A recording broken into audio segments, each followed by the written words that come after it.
கர்த்தருக்குள் பிரியமானவர்களே, September 1 எலஞ்சி white அம்மையார் அவர்களுடைய மாரநாதா புத்தகம், பக்கம் 487. இன்றைய தியானத்திற்காக தெரிந்து கொள்ளப்பட்ட தலைப்பானது நீதிமன்றங்களும் ஆலோசனை மன்றங்களும் முன்பாக நிற்க வேண்டியதிருக்கும்.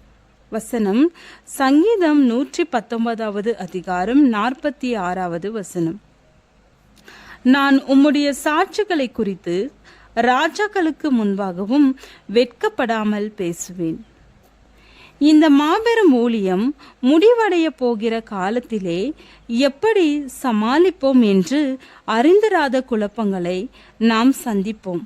என்றாலும் பரலோகத்தின் மிகப்பெரிய 3 வல்லமைகளும் கிரியை செய்து கொண்டிருக்கின்றன என்கிறதையும், கலாச்சக்கரத்தின் மேல் தேவனுடைய கரம் இருக்கிறது என்கிறதையும், தேவன் தமது நோக்கத்தை நிறைவேற்றுவார் என்கிறதையும் நாம் மறந்து போகாதிருப்போமாக.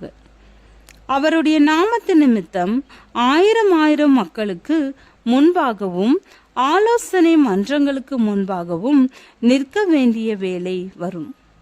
ஒவ்வொருவரும் அவரவருடைய விசுவாசத்திற்கான காரணத்தை சொல்ல வேண்டியதிருக்கும். நமது மக்களால் எடுத்தாளப்படும் ஒவ்வொரு சத்தியமும் மாபெரும் மேதைகளின் திறனாய்விற்கு உட்படும். உலகின் மாபெரும் அறிவாளிகளும் மிக உயர்ந்தவர்கள். சத்தியத்தை அறிந்து கொள்ளும் வாய்ப்பு ஏற்படும்.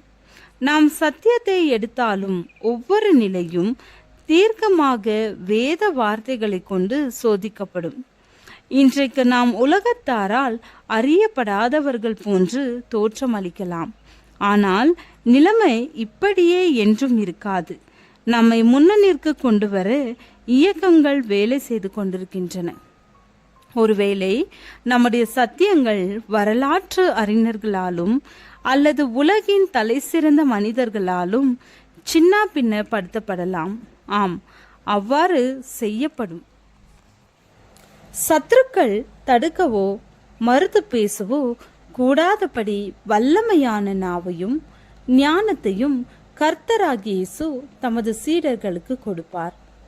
சாத்தானுடைய தந்திரங்களை தங்களது பகுத்தறிவினாலே ஜெபிக்க முடியாதவர்களும் கூட படித்த ஞானிகள் படுகிறவர்களை குழப்புவதற்கேதுவாக சத்தியத்திற்கு திட்டமான சாட்சி பகருவார்கள்.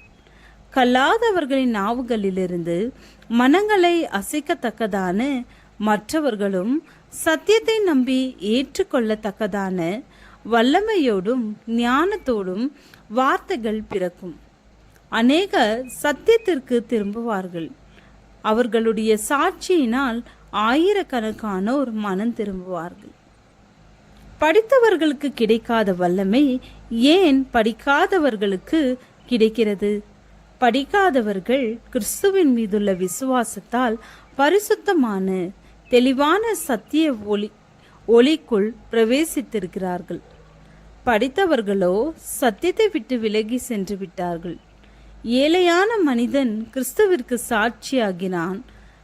சரித்திரத்திற்கோ அல்லது உயர்ந்த ஞானம் என்று பெயர் பெற்றிருக்கிற அறிவியலுக்கோ அவன் வேண்டுகோள் விடுக்க முடியாது. ஆனால் வேத வாக்கியங்களிலிருந்து வல்லமையான அத்தாட்சிகளை அவன் சேகரித்திருக்கிறான்.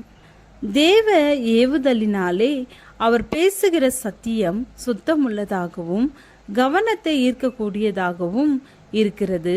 எனவே அவனுடைய சாட்சியை எவரும் எதிர்த்து பேச முடியாது. ஜெபம். கர்த்தாவே, அனுதினமும் உம்மை தியானிக்கவும் உமது வாழ்வு எமது வாழ்வாக மாறவும் உதவி செய்தருளும். ஆமென்.